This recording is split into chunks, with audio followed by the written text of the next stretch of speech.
Class 8 এর গণিত ক্লাসে তোমাদের সবাইকে স্বাগতম। আজকের এই ক্লাসটি আমরা তোমাদের 173 পৃষ্ঠার প্রশ্ন নম্বর 10 এবং প্রশ্ন নম্বর 11 এবং প্রশ্ন নম্বর 12 এই তিনটি অঙ্ক সমাধান করে দেব। তার জন্য আমি তোমাকে বলে দিই যে এই অঙ্কের মধ্যে দুইটি অঙ্ক কিন্তু খুবই গুরুত্বপূর্ণ। বিশেষ করে এখানে দেখো আয়তলেখ অঙ্কন, এটা খুবই গুরুত্বপূর্ণ একটি প্রশ্ন নম্বর 10, যেটা দ্বারা আমরা শুরু করতে চলেছে।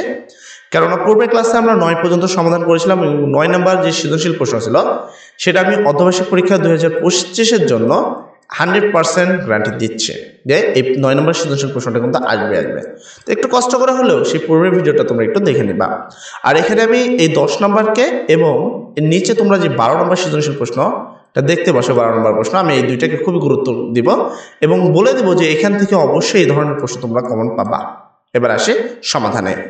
প্রথম বলছে নিচে একটি সারণী দেওয়া হলো, তুমি এখন সারণী দেখতে পাচ্ছ, এর গড় মান নির্ণয় করো। তো একটা সারণী থেকে কিভাবে গড় মান নির্ণয় করতে হয় সেই জিনিসটা তোমাকে জানতে হবে এবং একটা সারণী থেকে কিভাবে আয়তলেখ অঙ্কন করতে হয় সেই বিষয়টা তুমি এই একটা অঙ্কের মাধ্যমে জানতে পারবা। আচ্ছা, আমরা সমাধানে আসি। অ্যাট ফার্স্ট প্রশ্ন যা আছে তাই, তো প্রশ্নকে আমাকে কিছু করার প্রয়োজন পড়বে না।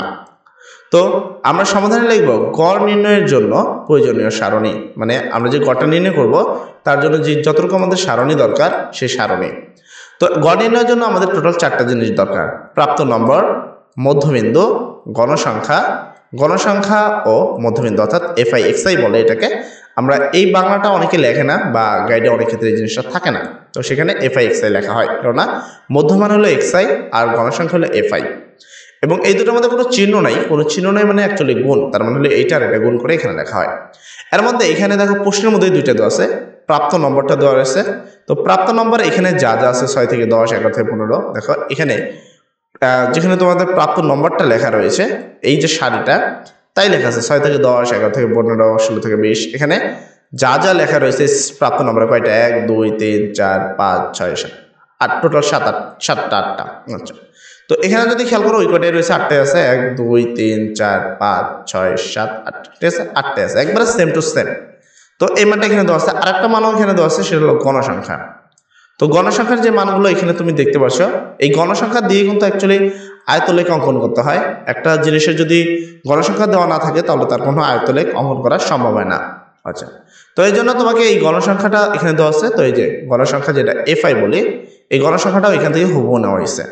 বাকি রইল এই মধ্যবিন্দু আর হলো এই এফআই এক্স এর কোথা থেকে নেওয়া হয়েছে। মধ্যবিন্দু বলতে এইটাকে আর এটাকে যোগ করে 2 দ্বারা ভাগ করা হয়েছে। তার মানে এখানে আমি যদি 6 যোগ 10 দিই তাহলে হবে 16, 6 যোগ 10 ইকুয়াল 16, 16কে 2 দ্বারা ভাগ দিলে হবে 8। এই হলো তোমাদের উত্তর। সেম ভাবে 11 আর এখানে তোমার কত, 15কে যোগ করব, তাহলে 11 যোগ 15 সমান তোমার কত, 26। 26কে যদি 2 দ্বারা ভাগ দিই তাহলে আসবে হলো 13। অনুরূপভাবে 16 প্লাস 20 দিলে 36, 36কে 2 দ্বারা ভাগ করলে পাবা হলো 18। এটা তোমরা ক্যালকুলেটরের সাহায্য করবা, খুব ইজিলি করতে পারবা। তারপরে তুমি যদি একটু ভালো করে আমি লক্ষ্য করাই, তোমাকে এত যোগ বারবার করার প্রয়োজন পড়বে না। এখানে তুমি শুধু খেয়াল রাখবা যে শ্রেণী ব্যবধান কত। শ্রেণী ব্যবধান যদি 5 হয় তাহলে 2 যোগ করতে হয়। দেখো এখানে 4 আর এখানে 10, 4 থেকে 10 টোটালি 6 থেকে 10, 6 7 8 9 10, শ্রেণীর ব্যবধান কত, 5 রয়েছে। আর এমনি যদি চোখে খেয়াল করি সেক্ষেত্রে 6 10 এখানে দেখা যাচ্ছে 4 ব্যবধান আছে। কত ব্যবধান, 4, এরকম মানে নিজে থেকে মনে হচ্ছে, কারণ 6 থেকে 10 হলো 4 হলে তুমি 10 পেয়ে যাবা। আচ্ছা, তাহলে কি মধ্যবিন্দু মানে অর্ধেক, তাহলে কত, জাস্ট 4 এর অর্ধেক হলো 2, তাই 6 এর সাথে 2 যোগ করলে 8, 11 এর সাথে 2 যোগ করলে 13, এখানে 16 এর সাথে 2 যোগ করলে 18, 21 এর সাথে 2 যোগ করলে 23, 26 এর সাথে 2 যোগ করলে 28, 31 এর সাথে 2 যোগ করলে 33, 36 এর সাথে 2 যোগ করলে 38, 41 এর সাথে 2 যোগ করলে 43। এরপর গণসংখ্যা তো আগেই দেওয়া আছে। এবার হলো এফআই এক্সআই। তো এফআই আর এক্স এর মধ্যে কোনো চিহ্ন নেই, মানে অ্যাকচুয়ালি গুণ রয়েছে। তাই কি করা হয়েছে, এই 8 গুণন 5, 5টা 40, এই দেখো এখানে গুণ করে তাই লেখা হয়েছে। এবার এইটার এটাকে গুণ করা হয়েছে, 13 গুণন 17 ইকুয়াল 221। তোমরা ক্যালকুলেটর নর্মাল সাইন্টিফিক যে কোনো একটা ক্যালকুলেটর দিয়ে খুব অনায়াসে এই গুণগুলো করতে পারবা। তারপরে এখানে হলো তোমার কত, 18 গুণন 30, 18 গুণন 30 ইকুয়াল 540। তারপর হলো 23 গুণন 38 সমান হলো 874। এই গুণগুলো তোমরা নিজস্ব ক্যালকুলেটরে করবা, এখান থেকে দেখে দেখে হুবহু প্রথমবার তুলে নেবা। তোলার পরে নিজস্ব ক্যালকুলেটরগুলোতে তোমরা ইজিতে গুণগুলো করে দেখবা যে কোনো জায়গায় ভুল রয়েছে কিনা। অনেক ক্ষেত্রে গাইডের কিছু কিছু জায়গায় ভুল থাকে, তো একটু সংশোধন করে নিবা। আশা করি এখানে কোনো প্রবলেম নেই। এবার 23-এর সাথে তোমার যোগ করতে হবে 38, যোগ করলে আসে হলো এটা। আচ্ছা, 28-এর সাথে এটা যোগ করলে মানে গুণ করলে তুমি পাবা হলো 980। 33-এর সাথে 10 গুণ করলে পাবা 330। 38-এর সাথে 7 গুণ করলে পাবা 266। 43-এর সাথে 3 গুণ করলে পাবা 129। এরপরে হলো এখানে দেখতে পাচ্ছ সামিশন এফআই এক্সআই। সামিশন মানে হলো যোগ বা সমষ্টি বোঝায়। তার মানে এখানে যোগ করা হয়েছে 40 যোগ 221 যোগ 540 যোগ 874 যোগ 980 যোগ 330 যোগ 266 যোগ 129 যোগ করে সমান সমান দিলে পাবা 3380। ঠিক আছে, এবার তোমাকে গড় নির্ণয়ের জন্য গড় নির্ণয়ের সূত্রটা জানতে হবে। অতএব আমরা জানি গড় equal summation FI XI divided N. এই সূত্রটা তোমাকে জানা লাগবে। যদি গড়ের সূত্র সঠিকভাবে না জানো সেক্ষেত্রে তুমি অঙ্কটা করতে পারবে না। এবার আসি সামিশন এফআই এক্সআই মানে হলো টোটাল মান। এই যে সামিশন এফআই এক্সআই মানে হলো 3380, এই যে এখানে। আর এন এন মানে হলো মোট যেই গণসংখ্যা সেটা। তো এখানে যদি মোট গণসংখ্যা এগুলোকে যোগ করি, এই টার্ম দিয়ে যদি যোগ করি তাহলে পাবো হলো 145। তার মানে এই জন্য এখানে এন এর মান আছে 145। 3380-কে 145 দ্বারা যদি ভাগ করি তাহলে হয় 23.31। এটা হলো তোমাদের প্রথম অংশের উত্তর। এরপরে এটা করতে হবে আয়তলেখ অঙ্কন। এবার আয়তলেখ অঙ্কন করার জন্য তোমাকে কি করতে হবে? এট ফার্স্ট আগে আয়তলেখের যে বিষয়টা সেটাকে তোমাকে বুঝতে হবে। তো দেখো আয়তলেখ অঙ্কন।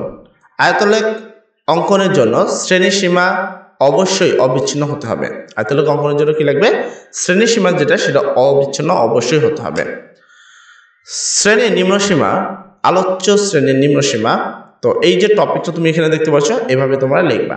অ্যান্ড আমরা এখানে আরো একটা সারণী তৈরি করবো। তুমি চাইলে ওটা নাও লিখতে পারো, কোনো প্রবলেম নাই। এই অংশটা লেখাই লাগবে এমন কোনো বাধ্যবাধকতা নেই। তুমি যে নিচে যে অংশটুকু দেখতে পারলা, তুমি চাইলে এখান থেকে এই অংশটুকু কেটে দিতে পারো। এটাকে তোমাকে না করলেও কোনো প্রবলেম হবে না। তবে এই সারণীটা তোমাকে মূলত করতে হবে। প্রাপ্ত নম্বরের আয়তলেখ অঙ্কনের জন্য প্রয়োজনীয় সারণী। আয়তলেখ অঙ্কনের জন্য প্রয়োজনীয় সারণী। এখানে তোমাকে 3টা অপশন দিতে হবে: প্রাপ্ত নম্বর, প্রকৃত শ্রেণী সীমা, গণসংখ্যা। প্রাপ্ত নম্বর তো পূর্বে দেওয়াই ছিল এখানে প্রশ্নের মধ্যে, এই যেগুলো। তো এই প্রাপ্ত নম্বর এগুলো যা আছে এখানে তাই বসানো হয়েছে। গণসংখ্যা এটাও পূর্বেই দেওয়া ছিল, এই যে এখানে যেখানে। তো এটা দেখে দেখে তুমি এখানে হুবহু তাই লিখে দিবা। বাকি রইল হলো প্রকৃত শ্রেণীর সীমা। প্রকৃত শ্রেণীর সীমা হলো প্রথম সংখ্যার 0.5 কম আর এই সংখ্যার সাথে 0.5 যুক্ত। এখানে দেখো তোমার আছে 6, 6-এর আগের সংখ্যা হলো 5, তাহলে এখানে এই জন্য এখানে লেখা 5.5 মানে কম নেওয়া হয়েছে। তো এখানে সিস্টেমটা হলো এখানে যা থাকবে তার আগের সংখ্যার সাথে 5 আর এটার সাথে 5 ই করবা 0.5, 10.5। 11 আগের সংখ্যা হলো 10, তাই 10.5। এখানে কত 15, তাই হলো 15.5। আগে এখান থেকে 0.5 কম আর এই পাশ থেকে 0.5 বেশি নিতে হয়। তো এখানে আছে 16, 16-এর আগের সংখ্যা 15, তাই 15.5। এখানে আছে 20, 20-এর সাথে 0.5। 21, 21-এর পূর্বের সংখ্যা হলো 20.5 আর পরের সংখ্যা হলো 25.5। 26, 26-এর পূর্বের সংখ্যা হলো 25.5। 30, 30 হলো 0.5। মানে প্রত্যেকটাই তোমাকে এদিক থেকে 0.5 কম নিতে হবে আর এদিকে 0.5 বেশি নিতে হবে। ঠিক আছে, নিলে তোমরা এরকম একটা শ্রেণী সীমা পাবে এবং এই গণসংখ্যা পাবা। এরপর যে কোনো একটা লেখা মুখস্থ করবা। এই লেখাটাও হতে পারে বইয়ের কোনো একটা লেখা মুখস্থ হতে পারে। আয়তলেখ অঙ্কনের জন্য একটা লেখা তোমাকে মুখস্থ করতে হবে, তুমি সেই লেখাটা অবশ্যই মুখস্থ করবা।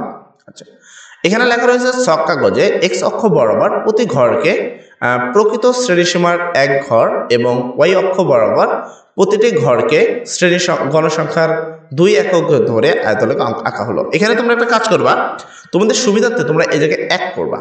এটা তোমাদের সুবিধা হয়, কেননা একটা ছক কাগজ যখন কাউন্টিং করা হয় এটা 1 করলে বেটার হয়। ঠিক আছে। আচ্ছা, মূল বিন্দু থেকে 5.5 পর্যন্ত ভাঙ্গা চিহ্ন দ্বারা ঘরগুলোকে বিদ্যমান বোঝানো হলো।